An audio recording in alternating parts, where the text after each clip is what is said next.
మీ ఎలాంటి వ్యాపార ప్రకటనలకైనా వెంటనే మా ఛానల్ సంప్రదించండి. అందరికీ నమస్కారం. నేను శిరీష. ప్రస్తుతం మనతో పాటు ఉన్నారు ప్రముఖ ఆధ్యాత్మికవేత్త, జ్యోతిష పండితులు, శ్రీ విద్య గణపతి ఉపాసకులు డాక్టర్ సుదర్శన్ శర్మ గారు. గురుగారితో మాట్లాడతాం. నమస్కారం గురు. నమస్కారం అమ్మ శిరీష. గురుగారు, ఈ జులై మాసంలో ధనుసు రాశి వారికి ఎలా ఉందంటారు? ఎలాంటి జాగ్రత్తలు తీసుకోవచ్చు అంటారు? ఆర్థిక పరంగా, ఆరోగ్య పరంగా ఈ మాసంలో వీరికి గ్రహ గోచారం ఏంటంటారు ఈ ధనుసు రాశి వారికి? వందే రత్న నిబద్ధ హేమకుటాం రత్నాంబరుల్లాసినీం పాలక్షామభయక్షుపాశురుని మద్బాహుం ప్రసన్నాననాం బాలార్క ప్రతిమాన కుండలధరాం కేయూరహారోజ్వలాం శోణాంగీం భువనేశ్వరీం హరిహర బ్రహ్మాది బిర్వందితాం. శ్రీ భువనేశ్వరీ దేవతాయ నమో నమః. అస్మత్పితు శ్రీ భమిడి వెంకట సుబ్రహ్మణ్య శర్మ పాదారవిందాభ్యో నమో నమః. ఈ యొక్క ధనుస్సు రాశి వారికి సంబంధించి మాస ఫలితాలు చేసుకోబోయే ముందు ఏ నక్షత్రం వారు ఈ యొక్క ధనుస్సు రాశి వారికి సంబంధించిన వారు అనే విషయం తెలుసుకుందామమ్మా. ప్రధానంగా మూలా నక్షత్రం 1, 2, 3, 4 పాదాల వారు, అదేవిధంగా పూర్వాషాఢ నక్షత్రం 1, 2, 3, 4 పాదాల వారు, అదేవిధంగా ఉత్తరాషాఢ నక్షత్రం 1వ పాదం వారు ఈ ధనుస్సు రాశి వారికి సంబంధించిన వారు అవుతారమ్మా. అయితే ఈ యొక్క ధనుస్సు రాశి వారికి సంబంధించి గోచారం ఏ విధంగా ఉంది అంటే, వీరికి తృతీయ స్థానమందు రాహు సంచారం, అదేవిధంగా వీరికి చతుర్థ స్థానం అంటే అర్ధాష్టమ శని అనేది వీరికి నడుస్తున్నది. అదేవిధంగా వీరికి అష్టమ గురు సంచారం అనేది ప్రధానమైనటువంటి అంటే కొంచెం ఇబ్బందికరమైనటువంటి గ్రహస్థితి సూచిస్తున్నది. అదేవిధంగా వీరికి భాగ్యంలో కేతు సంచారం. ఈ యొక్క గ్రహస్థితిని చూస్తే ధనుర్రాశి వారికి అంత యోగవంతమైనటువంటి కాలం కాదు అని చెప్పచ్చమ్మా. వీరికి మిశ్రమ ఫలితాలు సూచిస్తున్నది. మరి గురుగారు, విద్యార్థులకు ఎలా ఉంటుందంటారు ఈ మాసంలో? విద్యార్థులకు ఎలాంటి ఆటంకాలు ఎదురయ్యే అవకాశాలు ఉన్నాయంటారు? విద్యార్థులకి సంబంధించి వీళ్ళ ఆత్మవిశ్వాసాన్ని కోల్పోయే సూచనలు కనపడుతున్నాయమ్మా. కాబట్టి విద్యార్థులు ఎవరున్నారో, ధనుస్సు రాశి వారికి సంబంధించిన విద్యార్థులు ఎవరున్నారో వీరు కొంచెం ఆత్మవిశ్వాసాన్ని పెంచుకుని సాధన సాధ్యతే సర్వం అంటే సాధన చేస్తే ఖచ్చితంగా సాధించడం అవుతుంది అన్నటువంటి ఒక దృఢ సంకల్పంతో వీళ్ళు చదవడం ద్వారా ఉత్తమమైనటువంటి ఫలితాలు గ్రహస్థితి సూచిస్తున్నారు తల్లి. మరి గురుగారు, ఉద్యోగ రంగంలో ఉన్న వారికి ఎలా ఉంటుందంటారు? నిరుద్యోగుల పరిస్థితి కూడా ఏంటంటారు? ఉద్యోగస్తులకి కూడా కాస్త ఇబ్బంది కాలం అని చెప్పుకోవచ్చమ్మా. కాస్త అధికారులతో మాట పడే గ్రహస్థితి సూచిస్తున్నది. అదేవిధంగా వీరికి అనవసరమైనటువంటి ట్రాన్స్ఫర్సు, అదేవిధంగా మెమోసు అంటే వాళ్ళకి ఇది లేకుండానే అనవసరమైనటువంటి మెమోసు ఇలాంటివన్నీ వచ్చే గ్రహస్థితి సూచిస్తున్నది. అదేవిధంగా నిరుద్యోగస్తులు ఎవరున్నారో వాళ్ళకి కాస్త కష్టపడి ప్రయత్నం చేస్తే మాసాంతంలో ఉద్యోగం సిద్ధించే యోగ్యత అయితే కనబడుతుంది. మరి గురుగారు, ఎవరికైతే వివాహ ప్రయత్నాలు చేస్తున్నారో, వివాహం జరగలేదు, వారికి వివాహ యోగం ఉందంటారా ఈ మాసంలో? వివాహం కోసం ప్రయత్నం చేస్తున్నారు ఎవరు ఉన్నారో వారికి ప్రథమంలో చాలా విఘ్నాలు కలుగుతాయమ్మా. ఎందుకంటే వీరికి అర్ధాష్టమ శని సంచారం అనేది నడుస్తున్నది.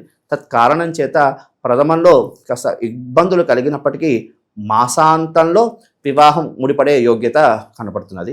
శుభకార్యాలు సిద్ధించేటువంటి గ్రహస్థితి కూడా సూచిస్తున్నది.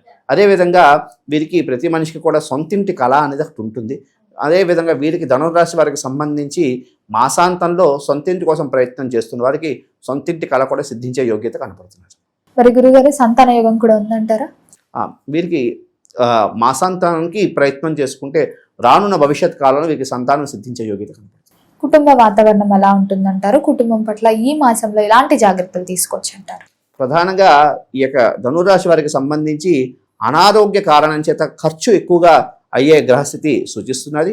ముఖ్యంగా కుటుంబ వాతావరణంలో కూడా కాస్త అనారోగ్య ఇబ్బందులతో సమస్యలతో ఇబ్బందులు పడే గ్రహస్థితి కూడా కనపడుతుంది. మరి గురుగారు, ఈ మాసంలో పెట్టుబడులు పెడదాము, కొత్తగా వ్యాపారం స్టార్ట్ చేద్దామని ఆలోచన ఉంటుంది కొంతమందికి, చేయొచ్చు అంటారా ఈ మాసంలో? ముఖ్యంగా పెట్టుబడులు పెట్టాలనేటువంటి ఆలోచన ఉన్నవాళ్ళు ప్రారంభం చేయొచ్చు, కానీ పార్ట్నర్షిప్స్ అనే విషయంలో మాత్రం కొంత జాగ్రత్తలు తీసుకోవడం అనేది ప్రధానమైనటువంటి సూచన. ఎందుకంటే వీరికి భాగ్యంలో కేతు సంచారం వల్ల ఇబ్బందులు పడే గ్రహస్థితి సూచిస్తున్నది. అదేవిధంగా వీరికి అర్ధాష్టమ శని ఈ సంచారం వల్ల కాస్త ఇబ్బందులు పడే గ్రహస్థితి కనిపిస్తున్నది. కాబట్టి పార్ట్నర్స్ విషయంలో కాస్త జాగ్రత్తలు తీసుకుంటూ వాళ్ళని కాస్త 1-2 సార్లు ఆలోచించుకుని స్టెప్ వేయడం ద్వారా ఉత్తమమైనటువంటి ఫలితాలు కలగడానికి గ్రహస్థితి సూచిస్తుంది. మరి గురుగారు, చాలా మందికి విదేశాలకు వెళ్ళాలనే ఆలోచన ఉంటుంది ఈ రోజులలో. విదేశీ యోగం కూడా ఉందంటారా ఈ రాశి వారికి? ముఖ్యంగా ఈ యొక్క రాశి వారికి సంబంధించి వీరికి తృతీయంలో రాహు సంచారం వల్ల ఉత్తమమైనటువంటి ఫలితాలు కలగడానికి అవకాశం అనేది ఉంది. అయితే కాస్త విఘ్నాలు మాత్రం బాగా వస్తాయేమో. ఎందుకు అంటే శనేశ్వరుడు కాస్త ఇబ్బందులు పెడుతూ ఉంటాడు. ప్రతి కార్యంలో కూడా కాస్త ఇబ్బందులు కలిగినటువంటి గ్రహస్థితి. అదేవిధంగా కేతు కూడా కాస్త ఇబ్బందులు కలిగించిన గ్రహస్థితి కూడా కనపడుతున్నది. కాబట్టి కాస్త ప్రతి విషయంలో కూడా సమయం చూసుకుంటూ ఉండాలి. సమయం ద్వారా చూసుకోవడం ద్వారా మెయిన్ ప్రధానంగా సమయం మంది కాదు ఇప్పుడు అనుకుంటూ కాస్త స్టెప్ ఆగుతూ రానున్న కాలం ఖచ్చితంగా మనకు అనుకూలిస్తుంది అన్నటువంటి ఒక దృఢ సంకల్పం వేయడం ద్వారా రానున్న కాలంలో విదేశీ యానం ప్రయత్నం చేసిన వారికి ఖచ్చితంగా విదేశీ యానం సిద్ధించే యోగ్యత కనపడుతుంది. గురుగారు, మరి ఈ మాసంలో వీరికి ఆర్థిక పరంగా ఎలా ఉంటుందంటారు? ఆర్థిక విషయాల్లో మాత్రం చాలా ఖర్చులు నియంత్రించుకోవడం అనేది ప్రధానమైనటువంటి సూచన. ఈ ధనుర్రాశి వారు ఎవరున్నారో వీరికి మాత్రం ఖర్చులు మాత్రం చాలా నియంత్రించుకోవాలి. ఎందుకంటే ఈ అనారోగ్య సమస్యలు అనుకోండి, కాస్త ఆర్థికంగా ఇబ్బందులు అనుకోండి, వీటి వల్ల కాస్త ఖర్చులు ఎక్కువగా గ్రహస్థితి సూచిస్తున్నది. కాబట్టి ఖర్చులను నియంత్రించుకోవడం ద్వారా ఉత్తమమైనటువంటి ఫలితాలు అనేది కలగడానికి అవకాశం అనేది సూచిస్తున్నది. మరి గురుగారు, ఓవరాల్ గా అనలైజ్ చేస్తే ఈ మాసంలో ధనుసు రాశి వారికి ప్రథమార్థం బాగుంటుందంటారా, అమావాస్య తర్వాత ద్వితీయార్థం బాగుంటుంది? వీరికి మాసాంతం ప్రధానంగా ద్వితీయార్థం అనేది అనుకూలంగా ఉంటుంది. మరి వీరికి కలిసి వచ్చే రోజులు ఏంటంటారు, కలిసి వచ్చే రంగులు ఏంటంటారు? ముఖ్యంగా వీరికి కలిసి వచ్చినటువంటి రోజులు గురువారం, అదేవిధంగా ఆదివారం. అదేవిధంగా వీరికి కలిసి వచ్చినటువంటి రంగు బూడిద రంగు, అదేవిధంగా వీరికి పసుపు, అదేవిధంగా వీరికి ఎరుపు రంగు కూడా కలిసి వస్తుంది.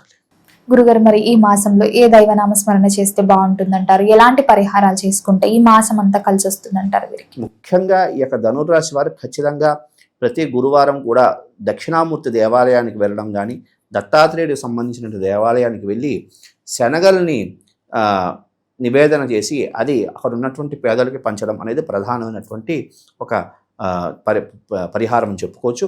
అదేవిధంగా వీరు గోధుమ పిండి ప్రతి ఆదివారం కూడా గోధుమ పిండితో తయారైనటువంటి చపాతీలు పేదలకు పంచడం ద్వారా ఉత్తమమైనటువంటి ఫలితాల గ్రహస్థితి కూడా సూచిస్తున్నది.